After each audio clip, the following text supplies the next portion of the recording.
ప్రియులారా, గుడ్ ఫ్రైడేకి ముందుగా వచ్చేటువంటి ఆదివారం రోజున అనగా మట్లాదివారం రోజున యేసుక్రీస్తు ప్రభువారు యెరూషలేము పట్టణంలోనికి ప్రవేశించే ముందు ఆయన యొద్ద ఉన్నటువంటి ప్రజలలో 7 రకాల ప్రజలు ఉన్నట్టుగా మనకు కనిపిస్తూ ఉంటుంది. చూడండి ప్రియులారా, ఆ యొక్క మట్లాదివారం సందర్భము 4 సువార్తలలో ప్రస్తావింపబడినట్లుగా మనకు కనిపిస్తూ ఉంటుంది. మత్తయి సువార్త 21వ అధ్యాయం మొదటి 16 వచనాల్లో మనకు ఆ మాటలు కనిపిస్తూ ఉంటుంది. మార్కు సువార్త 11వ అధ్యాయం మొదటి 11 వచనాల్లో ఆ మాటలు మనకు కనిపిస్తూ ఉంటాయి.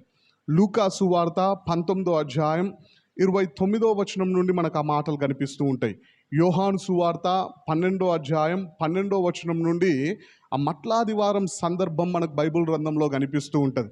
చూడండి ప్రియులారా, ఆ మట్లాదివారం రోజున యేసుక్రీస్తు ప్రభువారు యెరూషలేము పట్టణంలోనికి వెళ్తూ ఉన్నప్పుడు ఆయన వద్ద ఉన్నటువంటి జన సమూహములో 7 రకాల ప్రజలు ఆయనను వెంబడించినట్లుగా మనకు కనిపిస్తూ ఉంటుంది. అందులో మనం జాగ్రత్తగా గమనించినట్లయితే 4 రకాల ప్రజలేమో దేవుని మెప్పును పొందుకున్నట్టుగా మనకు కనిపిస్తూ ఉంటుంది. అదేవిధంగా 4 రకాల ప్రజలు, మొత్తము అక్కడ ఉన్నది 7 రకాల ప్రజలే అయినప్పటికీ ఒక గుంపులో 2 రకాల మనుషులు కనిపిస్తూ ఉంటారు. దేవుణ్ణి ఆరాధించే గుంపు కనిపిస్తూ ఉంటుంది, ఆరాధనను ఆపివేసే ప్రయత్నం చేసినటువంటి గుంపు కూడా కనిపిస్తుంది. వాటితో మనం కలుపుకున్నట్లయితే 4 రకాల దేవునికి విరుద్ధమైనటువంటి ప్రజలు మనకు కనిపిస్తూ ఉంటారు. అందులో మనం ఏ గుంపుల్లో ఉన్నాం ఒకసారి బైబిల్ గ్రంథంలో నుండి మన జీవితాలని మనం పరీక్షించుకుందాం.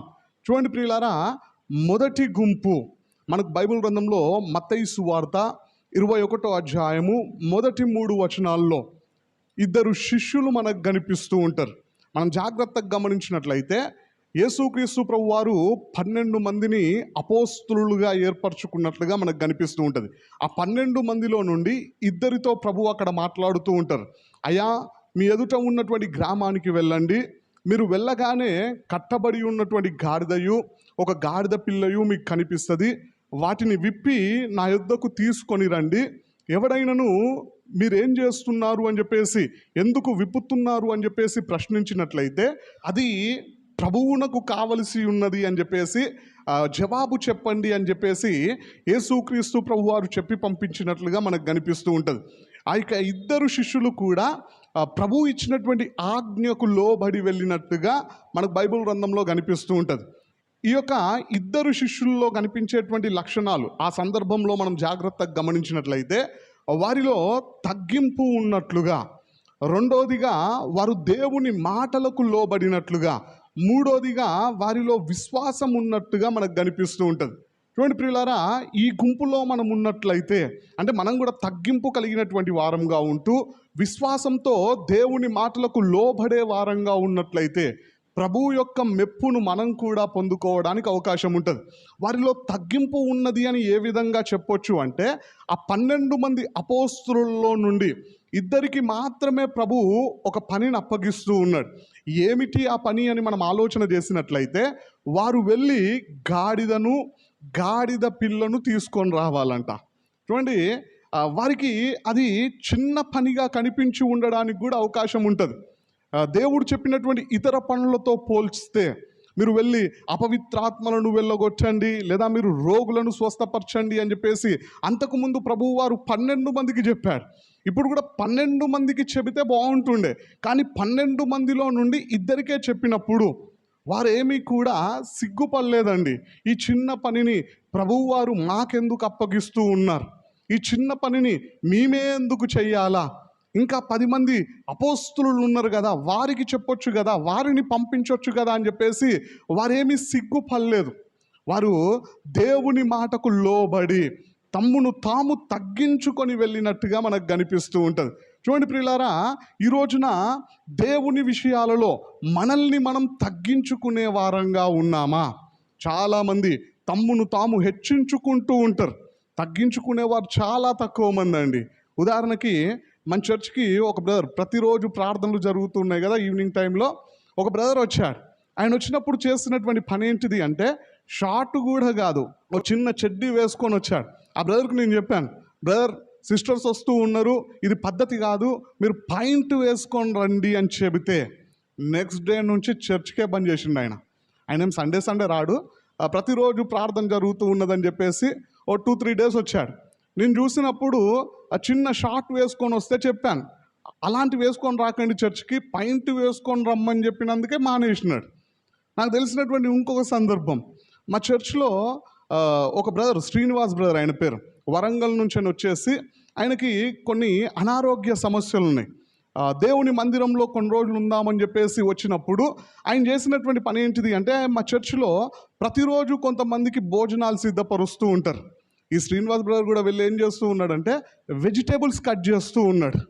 మా పాస్టర్ వాళ్ళ అమ్మగారు చూసారు ఆయనని, చూసి బాబు నువ్వు ఈ పని చేయకు, కావాలంటే వేరే పని చెప్తా, ఆ పనిని చెయ్యి, ఈ పని చేస్తే నీకే కాదు ఆ భోజన పదార్థాలు తిన్నటువంటి వారికి కూడా ఇబ్బంది అవుతుంది కదా అని చెప్పేసి చెప్పినప్పుడు ఆయన తన ముఖము చిన్నబుచ్చుకొని అదే రోజు చర్చిలో నుండి తన ఇంటికి వెళ్ళిపోయాడు.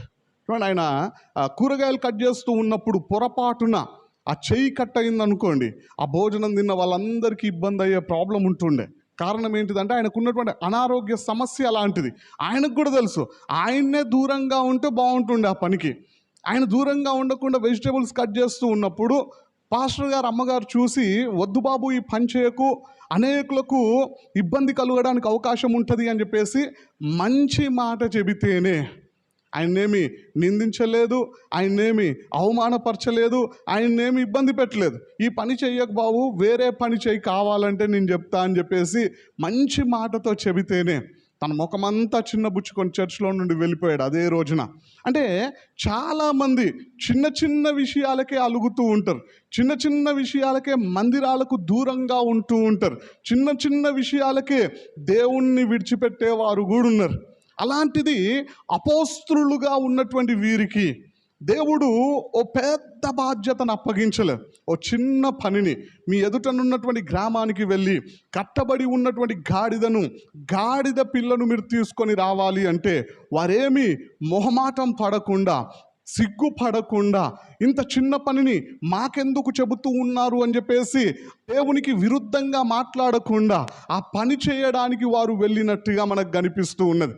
చూడండి ప్రియులారా, మనం జాగ్రత్తగా గమనించినట్లయితే వారు వెళ్ళిన తర్వాత అక్కడ జరిగినటువంటి పరిస్థితి ఏమిటి అని మనము లూకా సువార్తలో కనుక ఆలోచన చేసినట్లయితే, లూకా సువార్త 19వ అధ్యాయము 33వ వచనంలో రాయబడి ఉన్నది, ఆ గాడిద పిల్లను విప్పుచుండగా దాని యజమానులు మీరు గాడిద పిల్లను ఎందుకు విప్పుచున్నారని వారిని అడిగిరి అని రాయబడి ఉన్నది.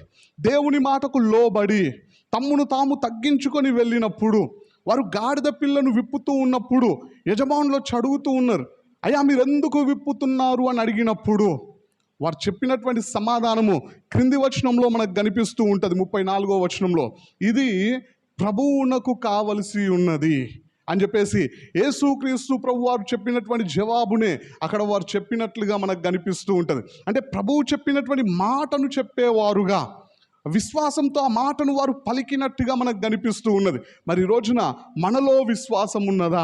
మనలో విధేయత ఉన్నదా? మనలో తగ్గింపు జీవితం ఉన్నదా? ఒకసారి మనల్ని మనం పరీక్షించుకుందాం. చూడండి ప్రియులారా, ఈ మట్లాదివారం సందర్భములో మనకు కనిపించేటువంటి రెండవ రకమైనటువంటి మనుషులు ఎలాంటి వారు అంటే, ఇక గాడిద పిల్ల యొక్క యజమానుడు మనకు కనిపిస్తూ ఉంటాడు. చూడండి, ఆయన గురించి మనకు బైబిల్ గ్రంథంలో లూకా సువార్త 19వ అధ్యాయం 33వ వచనం నుండి 35వ వచనం వరకు మనం ధ్యానించినట్లయితే, ఆ గాడిద పిల్లను విప్పుచుండగా దాని యజమానులు మీరు గాడిద పిల్లను ఎందుకు విప్పుచున్నారని వారిని అడిగిరి. అందుకు వారు ఇది ప్రభువునకు కావలసి ఉన్నదనిరి. తర్వాత వారు యేసు నొద్దకు దానిని తోలుకొని వచ్చి ఆ గాడిద పిల్ల మీద తమ బట్టలు వేసి యేసును దాని మీద ఎక్కించి అని చెప్పేసి రాయబడి ఉన్నది. ఈ వాక్యంలో గాడిద పిల్ల యొక్క యజమానుడు మనకు కనిపిస్తూ ఉన్నాడు. ఆయనలో ఉన్నటువంటి ఒక మంచి లక్షణం ఏమిటి అంటే, దేవునికి ఇవ్వాల్సి వచ్చినప్పుడు అతనిలోనంట దేవునికి ఇచ్చే మనసున్నదంట. చాలామంది అనవసరమైనటువంటి ఖర్చులన్నీ చేస్తూ ఉంటారు, కానీ ప్రభువు వారికి ఇవ్వాల్సి వచ్చినప్పుడు చాలామందిలో ఇచ్చే మనసు ఉండదండి. కానీ ఈ గాడిద పిల్ల యొక్క యజమానికి ఇచ్చే మనసున్నట్లుగా మనకు కనిపిస్తూ ఉన్నది. అక్కడ యేసుక్రీస్తు ప్రభువారు చెప్పడంతో ఇద్దరు శిష్యులు వెళ్ళి ఆ గాడిద పిల్లను విప్పుతూ ఉన్నప్పుడు, అయ్యా మీరేం చేస్తూ ఉన్నారు అని అడిగినప్పుడు, అది ప్రభువునకు కావలసి ఉన్నది అని ఒకే మాట చెప్పడముతో, చూడండి ఆ మాట చెప్పినప్పుడు ఆయన వాస్తవంగా అయితే సందేహించాలా, ఈ గాడిద పిల్ల ప్రభువు వారికి ఎందుకు, ఇది అవసరమా అని చెప్పేసి ఆలోచించాల. కానీ ఆ గాడిద పిల్ల యొక్క యజమానుడు ఎలాంటి సందేహాన్ని కనుపరచకుండా వెంటనే ప్రభువుకు ఇవ్వడానికి సిద్ధపడినట్లుగా, ఆ శిష్యులకు ఇచ్చి పంపించినట్లుగా మనకు కనిపిస్తూ ఉంటుంది. చూడండి ప్రియులారా, పూర్వదినాలలో గాడిద పిల్లలు అనేకమైనటువంటి వాటికి, చాలా పనులకు అవి ఉపయోగకరముగా ఉన్నాయి. ఇంకా మనం జాగ్రత్తగా గమనించినట్లయితే ఒక గాడిద ఖరీదు ఎంత అంటే దాదాపుగా ఆ రోజుల్లో 30,000 రూపాయలు. ఈయన గాడిదను మాత్రమే ఇయ్యలేదు, గాడిద పిల్లను కూడా ఇచ్చాడు. దానికి ఒక 15,000 వేసుకున్నా దాదాపుగా 45,000 రూపాయలు కలిగినటువంటి జంతువులను, గాడిదను, గాడిద పిల్లను ప్రభువు వారి కొరకు ఆయన ఇచ్చి పంపించినట్లుగా మనకు కనిపిస్తూ ఉంటుంది, ఎలాంటి సందేహానికి చోటు ఇవ్వకుండా. కారణం ఏంటిది అంటే ఆ యజమానునికి ప్రభువుకు ఇచ్చే మనసున్నట్లుగా మనకు అర్థమవుతూ ఉన్నది. చూడండి, మనం బైబిల్ గ్రంథంలో జాగ్రత్తగా ఒక విషయాన్ని ఆలోచన చేసినట్లయితే, కీర్తనలు గ్రంథము 50వ అధ్యాయము 9వ వచనం నుండి 13వ వచనం వరకు మనం ధ్యానించినట్లయితే, అక్కడ కోళ్ళు కావచ్చు, పశువులు కావచ్చు, పక్షులు కావచ్చు, భూమి మీద ఉన్న వాటన్నింటినీ దేవుడు అడుగుతాడా అంటే అడగడంట మన దగ్గర నుండి. చూడండి, అవన్నీ కూడా నావే కదా అని చెప్పేసి ప్రభువు మాట్లాడుతూ ఉన్నాడు. మరి ప్రభువుకు కావాల్సింది ఏమిటి అంటే మనం కావాలా. దేవుడు మన సొత్తును కోరుకోవడం లేదు, మనల్ని కోరుకుంటూ ఉన్నాడు. చూడండి, ఒకవేళ మన దగ్గర ఉన్న వాటినైనా దేవుడు కోరుకున్నా అది మన మేలు కోసమే కోరుకోవడానికి అవకాశం ఉన్నది. ఉదాహరణకు బైబిల్ గ్రంథంలో కొన్ని సందర్భాలను మనం ఆలోచన చేసినట్లయితే, లూకాసు వార్త 5వ అధ్యాయం ప్రారంభ వచనాల్లో మనం జాగ్రత్తగా ధ్యానించినట్లయితే, యేసుక్రీస్తు ప్రభువారు సముద్ర తీరానికి వెళ్ళినప్పుడు రాత్రంతా వలలు వేసిన ఒక్క చేప కూడా దొరకనటువంటి పరిస్థితుల్లో తమ వలలను కడుగుతున్నటువంటి సీమోను పేతురుని ప్రభువు చూసి, అయ్యా నీ దోణిలో నాకు చోటిస్తావా అని అడిగాడు. సీమోను పేతురు సరే అని ఒప్పుకొని తన దోణిలోనికి ప్రభువు వారిని ఆహ్వానించినప్పుడు ఆ దోణిలోనికి ప్రభువు వారు వెళ్ళి అక్కడికి వచ్చినటువంటి జనులందరికీ వాక్యాన్ని బోధించినట్లుగా మనకు కనిపిస్తూ ఉంటుంది. ప్రజలందరూ వాక్యాన్ని విని వెళ్ళిపోయిన తర్వాత సీమోను పేతురుతో, అయ్యా మీరు లోతుకు వెళ్ళి వలలు వేయండి అని చెబితే, పేతురు ఇచ్చినటువంటి జవాబు, మేము రాత్రంతా ప్రయాసపడినాం కానీ మాకేమీ కూడా దొరకలే, అయినా సరే నీ మాట ప్రకారము ఒకసారి ప్రయత్నం చేస్తామని చెప్పేసి వలలు వేసినప్పుడు దాదాపుగా 153 రకాల చేపలు వారికి దొరికినట్లుగా మనకు కనిపిస్తూ ఉంటుంది. 7వ వచనంలో రాయబడి ఉంటుంది, 2 దోణెలు మునుగున్నట్లుగా వారు చేపలు పట్టారంట. దేవుని నామానికి స్తోత్రం, హల్లెలూయా. చూడండి, పేతురు తన దోణెలో ప్రభువు వారికి చోటిచ్చినందుకు 2 దోణలు మునుగునట్లు చేపలను ప్రభువు వారు వారికి ఇచ్చినట్లుగా మనకు కనిపిస్తూ ఉంటుంది. మనందరికీ తెలిసినటువంటి మరొక సందర్భం, యేసుక్రీస్తు ప్రభువారు అరణ్యంలోనికి వెళ్ళినప్పుడు చాలామంది ప్రజలు ఆయనను వెంబడిస్తూ ఆయనతో పాటు వెళ్ళినట్టుగా మనకు కనిపిస్తూ ఉంటుంది. సాయంకాలం కావస్తూ ఉన్నప్పుడు ప్రభువా వీరిని పంపించేయండి, ఊర్లోనికి వెళ్ళి వారేమైనా కొనుక్కొని తింటారు అని చెప్పినప్పుడు యేసుక్రీస్తు ప్రభువారు ఇచ్చినటువంటి జవాబు, మీరే వాళ్ళకు పెట్టండి అంటే, అయ్యా మన దగ్గర అంతమందికి ఆహారాన్ని పెట్టాలి అంటే ఇంత ఖర్చు అవుతుంది, 8 నెలల జీతం ప్రభువాది అని చెప్పేసి లెక్కలు వేసి శిష్యుడు చెప్పినప్పుడు యేసుక్రీస్తు ప్రభువారు అడిగినటువంటి మాట, మీ వద్ద ఏమైనా ఉన్నదా అంటే, ఓ చిన్నవాడు వచ్చేసి చెబుతూ ఉంటాడు, 5 రొట్టెలు 2 చేపలు ఉన్నాయి, వాటిని నా యొద్దకు తీసుకొని రండి అని ప్రభువు చెప్పాడు. ఎప్పుడైతే ప్రభువు వారి యొద్దకు తీసుకొని వచ్చారో అక్కడికి వచ్చినటువంటి 5,000 మంది పురుషులకు, స్త్రీలు పిల్లలు కాకుండా ఆహారాన్ని ప్రభువు వారు పంచిపెట్టే విధంగా అక్కడ అద్భుతాన్ని జరిగించినట్లుగా మనకు కనిపిస్తూ ఉంటుంది. చూడండి, ప్రభువుకి ఇవ్వడము ద్వారా చాలామంది ప్రజల ఆకలి తీరినది, ఇంకా మిగిలినవి 12 గంపల నిండా కూడా ఎత్తినట్లుగా మనకు బైబిల్ గ్రంథంలో కనిపిస్తూ ఉంటుంది. మరొక సందర్భాన్ని కూడా మనం ఆలోచన చేసినట్లయితే, పాత నిబంధనలో రాజులు మొదటి గ్రంథము 17వ అధ్యాయంలో సారేఫాతు గ్రామానికి ఏలియా ప్రవక్తను వెళ్ళమన్నప్పుడు అక్కడికి వెళ్ళిన తర్వాత సారేఫాతు విధవరాలతో ఏలియా ప్రవక్త మాట్లాడుతూ ఉంటాడు. అమ్మా నాకు కొన్ని వాటర్ ఇవ్వవా అంటే నీళ్ళు ఇవ్వడానికి వెళ్తూ ఉన్నప్పుడు ఓ రొట్టెను కూడా తీసుకురమ్మన్నాడు.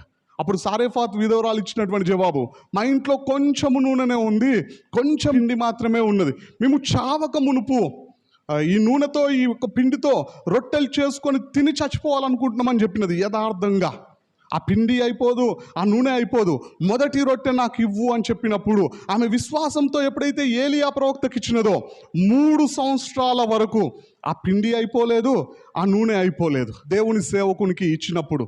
చూడండి ప్రియులారా, ఇవ్వడము ద్వారా సారేఫాతు విధవరాలికే మేలు కలిగింది. ఇవ్వడము ద్వారా అక్కడికి వచ్చినటువంటి ప్రజలందరికీ ఆకలి తీర్చబడినట్లుగా 5,000 మందికి దేవుడు ఆహారాన్ని పంచిపెట్టినటువంటి సందర్భంలో మనకు కనిపిస్తూ ఉంటుంది. తన దోణెలో చోటు ఇవ్వడము ద్వారా 2 దోణెలు మునుగున్నట్లు చేపలు పట్టినట్లుగా సీమోను పేతురు జీవితంలో మనకు కనిపిస్తూ ఉంటుంది. అంటే మనం ప్రభువుకి ఇవ్వడము ద్వారా మనకే మేలు కలుగుతుంది. అంటే మన మేలు కోసం, మనల్ని దీవించడం కోసం, మనల్ని హెచ్చించడం కోసం దేవుడు మన నుండి ఏమైనా అడిగినప్పుడు మనం దేవునికి ఇచ్చే వారముగా ఉంటూ ఉన్నామా? మనకు ఇచ్చే మనస్సున్నదా? ఈ యొక్క గాడిద పిల్ల యొక్క యజమానునికి ఇచ్చే మనసున్నది కాబట్టి ఇది ప్రభువునకు కావాలి అని చెప్పగానే వెంటనే మనస్ఫూర్తిగా ఇచ్చినట్లుగా మనకు కనిపిస్తూ ఉన్నది. ఈ రోజున ప్రభువు మనల్ని అడుగుతున్నది ఏమిటి అంటే, సామెతలు గ్రంథము 23వ అధ్యాయము 26వ వచనంలో రాయబడి ఉంటుంది, నా కుమారుడా నీ హృదయమును నాకిమ్ము అని ప్రభువు మాట్లాడుతూ ఉన్నాడు. మన హృదయాన్ని దేవుడు ఎందుకు కోరుకుంటూ ఉన్నాడు అంటే, హృదయము అన్నింటికంటే మోసకరమైనది, అది ఘోరమైన వ్యాధి కలది అని చెప్పేసి వాక్యంలో రాయబడి ఉన్నది. ఘోరమైన వ్యాధి కలిగినటువంటి మన హృదయాన్ని దేవుడు ఎందుకు కోరుతూ ఉన్నాడు, ఎందుకు అడుగుతూ ఉన్నాడు మన దగ్గర నుండి అంటే, దాన్ని బాగు చేయడం కోసమే. ఉదాహరణకి సౌలును దేవుడు అడిగినాడు, అయ్యా నీవు హింసించుచున్న నజరేయుడైన యేసును నేనే అని మాట్లాడినప్పుడు సౌలు యొక్క పరిస్థితి ఏ విధంగా ఉన్నది అంటే, హింసకుడిగా ఉన్నాడు, దూషకుడిగా ఉన్నాడు, దేవుణ్ణి నమ్మినటువంటి వారిని ఇబ్బంది పెట్టే వ్యక్తిగా ఉన్నాడు, మరణము వరకు హింసించినటువంటి వ్యక్తిగా ఉన్నాడు. ఎప్పుడైతే ఆయన హృదయాన్ని ప్రభువుకిచ్చాడో అపోస్తులునిగా దేవుడు నిలబెట్టినట్లుగా మనకు బైబిల్ గ్రంథంలో కనిపిస్తూ ఉంటుంది. పాత నిబంధనలో యాకోబు జీవితాన్ని మనం ఆలోచన చేసినట్లయితే మోసగాడిగా ఉన్నాడు, పగిలిన హృదయము కలిగినటువంటి వ్యక్తిగా ఉన్నాడు. ఎప్పుడైతే ప్రభువుకు తన హృదయాన్ని ఇచ్చాడో ఇజ్రాయేలుగా దేవుడు అతన్ని నిలబెట్టినట్టుగా మనకు బైబిల్ గ్రంథంలో కనిపిస్తూ ఉంటుంది. ఇంకా మనం ఆలోచన చేసినట్లయితే దుడుకు స్వభావము కలిగినటువంటి సీమోను తన హృదయాన్ని దేవునికి ఇవ్వడము ద్వారా బండగా స్థిరమైన వ్యక్తిగా దేవుడు అతన్ని నిలబెట్టినట్లుగా మనకు బైబిల్ గ్రంథంలో కనిపిస్తూ ఉంటుంది. ఈ రోజున నిన్ను బాగు చేయాలి అని చెప్పేసి, నిన్ను హెచ్చించాలి అని చెప్పేసి, నిన్ను దీవించాలి అని చెప్పేసి, నిన్ను సరి అయిన మార్గములో నడిపించాలి అని చెప్పేసి, నిన్ను పరలోకానికి సిద్ధపరచాలి అని చెప్పేసి నీ హృదయాన్ని దేవుడు అడుగుతూ ఉన్నాడు. మరి నీ హృదయాన్ని దేవునికి ఇచ్చావా? నీ హృదయంలో దేవునికి చోటు ఉన్నదా, లేదా దేవునికి విరుద్ధమైన వాటికి చోటునిస్తూ ఉన్నావా? ఒకసారి మన జీవితాన్ని మనం పరీక్షించుకుందాం.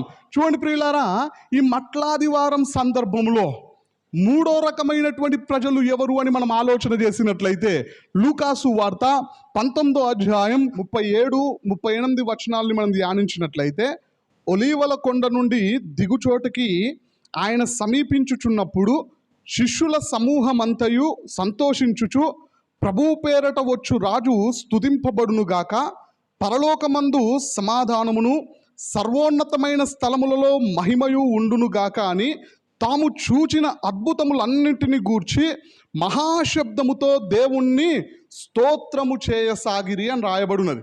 చూడండి ప్రియులారా, ఈ సందర్భంలో 2 రకాల మనుషులు ఉన్నట్టుగా మనకు కనిపిస్తూ ఉంటుంది.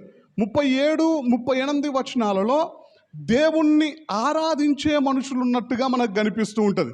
39వ వచనంలో కొంతమంది పరిసేయులు వచ్చేసి, అదేవిధంగా శాస్త్రులు వచ్చేసి ఆరాధిస్తున్నటువంటి వారిని ఆపేయమని మాట్లాడుతున్నట్టుగా మనకు కనిపిస్తూ ఉంటుంది. అంటే ఆరాధించే గుంపు ఉన్నది, ఆరాధనను ఆపేసే గుంపు కూడా ఉన్నది. 40వ వచనంలో ఆరాధనను ఆపేయాలి అనుకున్నటువంటి వారిని దేవుడు గద్దిస్తూ మాట్లాడినటువంటి మాట ఏమిటి అంటే, ఆయన వారిని చూచి వీరు ఊరకుండిన ఎడల ఈ రాళ్ళు కేకలు వేయునని మీతో చెప్పుచున్నానను అని రాయబడినది. ఎవరైతే దేవుడిని ఆరాధనను ఆపమని చెప్పారో వారిని దేవుడు గద్దించినట్లుగా మనకు కనిపిస్తూ ఉన్నది. వీరిని ఆపితే రాళ్ళు కేకలు వేస్తాయని దేవుడు వారికి జవాబునిచ్చినట్లుగా మనకు కనిపిస్తూ ఉన్నది. మరి ఈ రోజున మనం ఏ గుంపులో ఉన్నాం? దేవుణ్ణి ఆరాధించే వారంగా ఉన్నామా, ఆరాధించకుండా అన్ని సాకులు చెప్పే వారంగా ఉన్నామా? కొందరు ఉంటారు, సండే రోజు చర్చికి ఎందుకు రాలేదంటే 100 కారణాలు చెబుతూ ఉంటారు. రకరకాల సాకులు ఆరాధనకు ఎందుకు రాలేదని అని ప్రశ్నించినప్పుడల్లా రకరకాల సాకులు చెప్పేవారు ఉన్నారు. ఈ రోజున ఆ విధంగా ఉన్నట్లయితే అలనాడు దేవుడు అలాంటి వారిని గద్దించిన రీతిగానే మనల్ని కూడా గద్దించడానికి అవకాశం ఉన్నది. మరి రోజున నీవు ఆరాధించడానికి సిద్ధంగా ఉన్నావా? ఆయన ఆరాధనకు యోగ్యుడు, ఆయన ఆరాధిస్తూ ఉన్నావా? నీకు చేసినటువంటి మేలులను బట్టి, నీకు చేసినటువంటి సహాయములను బట్టి, నీ కొరకు ఆయన అర్పించినటువంటి ప్రాణమును బట్టి, ఆయన కార్చినటువంటి రక్తమును బట్టి, ఆయన నీకు అనుగ్రహించినటువంటి రక్షణను బట్టి, నిన్ను చేర్చాలనుకుంటున్నటువంటి ఆ పరలోకమును బట్టి ఎంత మట్టుకు నువ్వు దేవుణ్ణి ఆరాధిస్తూ ఉన్నావు, ఎంత మట్టుకు నీవు దేవుణ్ణి స్తుతించగలుగుతూ ఉన్నావు, ఎంత మట్టుకు నీవు దేవుణ్ణి మహిమపరచగలుగుతూ ఉన్నావు. ఒకసారి మన జీవితాన్ని మనం పరీక్షించుకోవాలండి. ఒకవేళ ఇతరులు ఆరాధిస్తూ ఉంటే నువ్వు ఆపే ప్రయత్నం చేస్తూ ఉన్నట్లయితే దేవుని గద్దింపును నువ్వు పొందుకోవడానికి అవకాశం ఉంటుంది. మరి రోజున మన పరిస్థితి ఏ విధంగా ఉన్నది? ఒకసారి మన జీవితాన్ని మనం పరీక్షించుకుందాం. చూడండి ప్రియులారా, ఈ మట్లాదివారం సందర్భంలో 4వ రకమైనటువంటి ప్రజలు మనకు బైబిల్ గ్రంథంలో మార్కు సువార్త 11వ అధ్యాయం 15వ వచనం నుండి 17వ వచనం వరకు మనం ధ్యానించినట్లయితే, వారు యెరూషలేమునకు వచ్చినప్పుడు ఆయన దేవాలయములో ప్రవేశించి దేవాలయములో క్రయ విక్రయములు చేయువారిని వెళ్ళగొట్టనారంభించి రూకలు మార్చువారి బల్లలను గువ్వలమ్ము వారి పీటలను పడద్రోసి దేవాలయము గుండా ఏ పాత్ర అయినను ఎవనిని తేనీయకుండెను. మరియు ఆయన బోధించుచు, నా మందిరము సమస్తమైన అన్యజనులకు ప్రార్థనా మందిరమనబడును అని వ్రాయబడలేదా? అయితే మీరు దానిని దొంగల గుహగా చేసితిరనెను అని రాయబడున్నది. చూడండి ప్రియులారా, ఈ సందర్భంలో మనకు కనిపిస్తున్నటువంటి వారు దేవాలయమును దొంగల గుహగా చేసినటువంటి వారు. మనం జాగ్రత్తగా గమనించినట్లయితే యేసుక్రీస్తు ప్రభువారు యెరూషలేం పట్టణంలోనికి వచ్చి సాయంకాలంన బేతనీయ గ్రామానికి వెళ్ళి మరునాడు మళ్ళీ దేవాలయంలోనికి వచ్చినప్పుడు అక్కడ క్రయ విక్రయములు చేస్తున్నటువంటి వారిని ఉద్దేశించి ప్రభువు మాట్లాడుతూ ఉన్నాడు. వారందరినీ వెళ్ళగొట్టి వారి పీటలను పడద్రోసి ప్రభువు వారితో అంటున్నటువంటి మాట ఏమిటి అంటే, నా మందిరము సమస్తమైన అన్యజనులకు ప్రార్థనా మందిరం అనబడును, అయితే మీరు దానిని దొంగల గుహగా చేశారు. చూడండి, మనం జాగ్రత్తగా గమనించినట్లయితే దేవాలయమును దొంగల గుహగా చేసినటువంటి వారు ఎవరు అంటే మందిరములో వ్యాపారాలు చేస్తున్నటువంటి వారు. మనం జాగ్రత్తగా ఇక్కడ ఒక విషయాన్ని గనక ఆలోచన చేసినట్లయితే, యేసుక్రీస్తు ప్రభువారు తన మొదటి రాకడలో ఈ భూమి మీదికి వచ్చినప్పుడు ఆయన కోప్పడినటువంటి సందర్భాలు చాలా తక్కువగా మనకు కనిపిస్తూ ఉంటాయి. ఆయన ఎంత బాధలో ఉన్నప్పటికీ, ఎంత వేదనలో ఉన్నప్పటికీ, ఎంత ఇబ్బందిలో ఉన్నప్పటికీ కోపాన్ని ప్రదర్శించలేదండి. ప్రేమతోనే అందరికీ జవాబును చెప్పినట్లుగా మనకు కనిపిస్తూ ఉంటుంది. అలాంటి ప్రభు ఎప్పుడైతే మందిరంలో వ్యాపారాలు చేస్తూ ఉన్నారో దేవుడు సహించలేకపోయాడు. దేవుడు దానిని ఒప్పుకొనలేకపోయి వారి పీటలను పడద్రోసి వారిని వెళ్ళగొట్టడం ప్రారంభించి వారితో ఖచ్చితంగా ఖండితముగా మాట్లాడుతున్నట్టుగా మనకు కనిపిస్తూ ఉన్నది. వారి మీద దేవుడు కోపగించుకున్నట్లుగా మనకు కనిపిస్తూ ఉన్నది. మరి రోజున మనం జాగ్రత్తగా గమనిస్తూ ఉన్నట్లయితే చాలా మందిరాలలో ఆయిల్స్ పేరట, కర్చీఫ్స్ పేరట రకరకాల వ్యాపారాలు చేసేవారు మనకు కనిపిస్తూ ఉంటారు. దేవుడు వాటిని ఒప్పుకుంటాడా అంటే అస్సలు ఒప్పుకోడు. మరి రోజున మన పరిస్థితి ఏ విధంగా ఉన్నది? మన జీవితాలను కూడా మనం పరీక్షించుకోవాలా. మలాకీ గ్రంథం 3వ అధ్యాయం 8-9 వచనాల్లో మనం జాగ్రత్తగా గమనించినట్లయితే దేవుడు అక్కడ అలనాడు ఇజ్రాయేలీయులను ప్రశ్నిస్తూ ఉన్నాడు. మానవుడు దేవుని యొద్ద దొంగిల్లునా?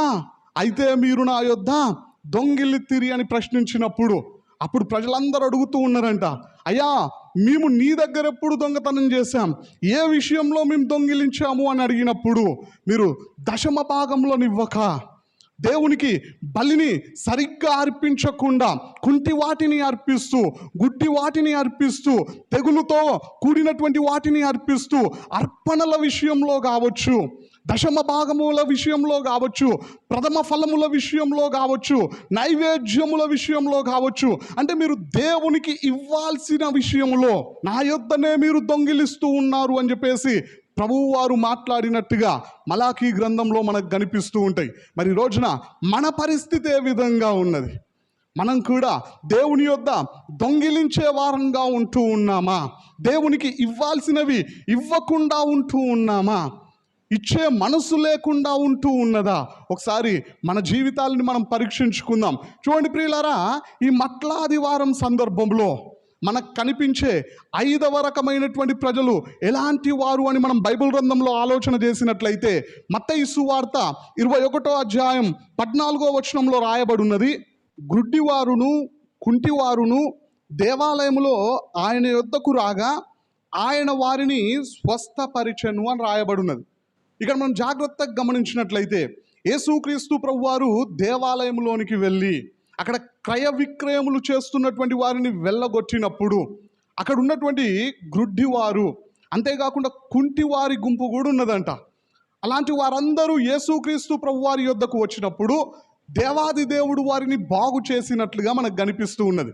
అయితే ఇక్కడ ఒక విషయాన్ని మనం జాగ్రత్తగా ఆలోచన చేసినట్లయితే, ప్రభువారు దేవాలయంలోనికి వెళ్ళి ఆ క్రయ విక్రయములు చేస్తున్నటువంటి వారందరినీ వెళ్ళగొడుతూ ఉన్నప్పుడు అక్కడ చాలామంది చిన్నపిల్లలు ఏమని కేకలు వేస్తూ ఉన్నారు అంటే 15వ వచనంలో రాయబడి ఉన్నది, కాగా ప్రధాన యాజకులను శాస్త్రులను ఆయన చేసిన వింతలను, దావీదు కుమారునికి జయము అని దేవాలయంలో కేకలు వేయుచున్న చిన్న పిల్లలను చూచి కోపముతో మండిపడి అని రాయబడి ఉన్నది. ఇక్కడ మనం జాగ్రత్తగా గమనించినట్లయితే అక్కడ చిన్నపిల్లలు చాలామంది దావీదు కుమారునికి జయము అని చెప్పేసి, హోసన్నా అని చెప్పేసి కేకలు వేస్తూ ఉన్నప్పుడు కుంటివారు గ్రుడ్డివారు యేసుక్రీస్తు ప్రభు వారి దగ్గరకు వచ్చినట్లుగా మనకు కనిపిస్తూ ఉన్నది. అయితే మనం బైబిల్ గ్రంథంలో జాగ్రత్తగా గమనించినట్లయితే ఈ కుంటివారు గ్రుడ్డివారు దావీదు రాజు పేరు వినగానే అక్కడ నుండి పారిపోవాలండి. ఎందుకు పారిపోవాలి అంటే సమూయేలు 2వ గ్రంథము 5వ అధ్యాయము 6వ వచనం నుండి 8వ వచనం వరకు మనం జాగ్రత్తగా ధ్యానించినట్లయితే దావీదు మహారాజు కంట కుంటివారంటే, అదేవిధంగా గ్రుడ్డివారంటే అసహ్యము అని చెప్పేసి ఒక సామెత కూడా ఉన్నదంట. అలాంటి వారిని అసహ్యించుకుంటాడు దావీదు మహారాజు అని చెప్పేసి అలనాడు ప్రజలందరికీ తెలుసంట. ఇప్పుడు చిన్నపిల్లలందరూ యేసుక్రీస్తు ప్రభువారు దేవాలయంలోనికి వచ్చినప్పుడు ఏమని కేకలు వేస్తూ ఉన్నారు అంటే దావీదు కుమారునికి జయము అని చెప్పేసి. అప్పుడు దావీదు మహారాజు పేరు వినగానే పరుగులు తీయాల్సినటువంటి గ్రుడ్డివారు కుంటివారు పారిపోకుండా, అక్కడి నుండి వెళ్ళిపోయే ప్రయత్నము చేయకుండా యేసుక్రీస్తు ప్రభు దగ్గరికి వచ్చినట్లుగా మనకు కనిపిస్తూ ఉన్నది. అంటే వారు సామెతలను నమ్మలేదు, ప్రభువు వారిని నమ్మినట్లుగా మనకు కనిపిస్తూ ఉన్నది. చూడండి, చాలామంది చెప్పుడు మాటలనే నమ్ముతూ ఉంటారు. అనేకులు ఒక విషయాన్ని చెబితే అదే నిజము అన్నట్లుగా నమ్ముతూ ఉంటారు. అయితే వాక్యము ద్వారా ఈ సందర్భంలో నుండి మనకు ప్రభువు నేర్పిస్తున్నటువంటి పాఠం ఏమిటి అంటే, మనము చెప్పుడు మాటలు నమ్మే వారంగా ఉండొద్దు, యేసయ్యను నమ్మే వారంగా ఉండాలా, ప్రభు వాక్యాన్ని నమ్మే వారంగా ఉండాలా, ప్రభువును విశ్వసించే వారంగా ఉండాలా. ఇక్కడ గ్రుడ్డివారు కుంటివారు వారికి తెలిసినటువంటి సామెతను నమ్మలేదు, ప్రజలు చెబుతున్నటువంటి మాటను నమ్మలేదు, ప్రభువును నమ్మి ప్రభువు దగ్గరికి రావడము ద్వారా మేలును పొందుకున్నారు, స్వస్థతను పొందుకున్నారు. ఈ రోజున నీవు మేలును పొందుకోవాలంటే, నీవు స్వస్థతను పొందుకోవాలంటే, దేవుని దగ్గర నుండి నీవు సహాయమును పొందుకోవాలంటే మనుషులు చెప్పే మాటల్ని నమ్మే వ్యక్తిగా ఉండొద్దు, అనేకులు చెప్పేటువంటి కథలను నమ్మే వ్యక్తిగా ఉండొద్దు. నువ్వు దేన్ని నమ్మాలి, దేని మీద నీ విశ్వాసాన్ని స్థిరపరచుకోవాలి అంటే ప్రభువు మీద, ప్రభువు వాక్యము మీద. మరి రోజున మన పరిస్థితి ఏ విధంగా ఉన్నది? ఒకసారి మన జీవితాల్ని మనం పరీక్షించుకుందాం. చూడండి ప్రియులారా, ఈ మట్లాదివారం సందర్భములో ఆరవ రకమైనటువంటి ప్రజలు ఎలాంటి వారు అని మనం ఆలోచన చేసినట్లయితే మత్తయి సువార్త 21వ అధ్యాయము 8-9 వచనాల ప్రకారము అక్కడ జన సమూహం ఉన్నట్లుగా మనకు కనిపిస్తూ ఉంటుంది. చూడండి ప్రియులారా, మనం జాగ్రత్తగా ఒక విషయాన్ని ఆలోచన చేసినట్లయితే యెరూషలేము పట్టణంలో నివసించే ప్రజల సంఖ్య ఎంత అంటే దాదాపుగా 85,000 మంది మాత్రమే నివసిస్తూ ఉంటారు. అయితే అది పస్కా పండగ సమయం కాబట్టి దాదాపుగా ఎక్కడెక్కడో చెదిరిపోయినటువంటి వారు, ఎక్కడెక్కడో తమ నివాసములను ఏర్పాటు చేసుకున్నటువంటి వారందరూ కూడా యెరూషలేము పట్టణానికి పస్కా పండగ సమయానికి రావడముతో దాదాపుగా 20 లక్షల మంది ప్రజలు యెరూషలేము పట్టణంలో అలనాడు ఉన్నట్టుగా మనకు కనిపిస్తూ ఉంటుంది. చూడండి, ఆ జన సమూహములో 3 రకాల మనుషులు ఉన్నట్టుగా మనకు బైబిల్ గ్రంథంలో కనిపిస్తూ ఉంటుంది. 8వ వచనంలో రాయబడి ఉంటుంది, అందులో కొంతమంది అంట తమ బట్టలను ఆ రోడ్డు మీద పరిచినట్లుగా మనకు కనిపిస్తూ ఉంటుంది. ఆ విధంగా చేయడానికి కారణం ఏమిటి అంటే యూదులు ఒక వ్యక్తిని రాజుగా గుర్తించినప్పుడు వారు తమ బట్టలను వారు నడుస్తున్నటువంటి మార్గంలో పరిచినట్లుగా రాజులు 2వ గ్రంథము 9వ అధ్యాయము 13వ వచనంలో మనకు కనిపిస్తూ ఉంటుంది. యెహోవా విషయంలో ఆ పనిని చేసినట్లుగా మనకు కనిపిస్తూ ఉంటుంది. అంటే ఈ జన సమూహములో మొదటి గుంపు యేసుక్రీస్తు ప్రభు వారిని రాజుగా గుర్తించినారు. రెండో గుంపు చేసినటువంటి పని ఏమిటి అంటే 8వ వచనంలోనే రాయబడి ఉన్నది, కొన్ని చెట్ల కొమ్మలను మార్గంలో పరిచినట్లుగా మనకు కనిపిస్తూ ఉంటుంది. ఈ పని చేయడానికి గల కారణం ఏమిటి అంటే జకరియా గ్రంథము 14వ అధ్యాయము 16వ వచనం ప్రకారం ఈ రెండో గుంపు పండగ క్రైస్తవులకు గుర్తుగా ఉన్నారు. చూడండి ప్రియులారా, మనం జాగ్రత్తగా గమనించినట్లయితే ఈ పర్ణశాలల పండగలో ఘనతకు, అదేవిధంగా విడుదలకు, విజయానికి వారు వాడే సింబల్ ఏమిటి అంటే ఖర్జూరపు మట్టలనే వాడుతారు. ఇక్కడ ఖర్జూరపు మట్టలను కూడా పరిచినట్లుగా మనకు కనిపిస్తూ ఉంటుంది. వీరు పండగ క్రైస్తవులకు సాదృశ్యంగా ఉన్నట్లుగా మనకు కనిపిస్తూ ఉన్నది.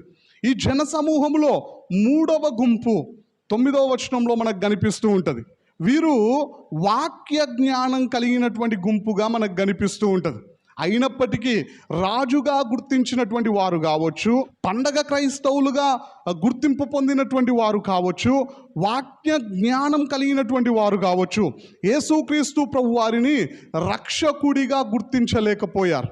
ఆ గ్రహింపు వారిలో లేనట్టుగా మనకు కనిపిస్తూ ఉంటుంది.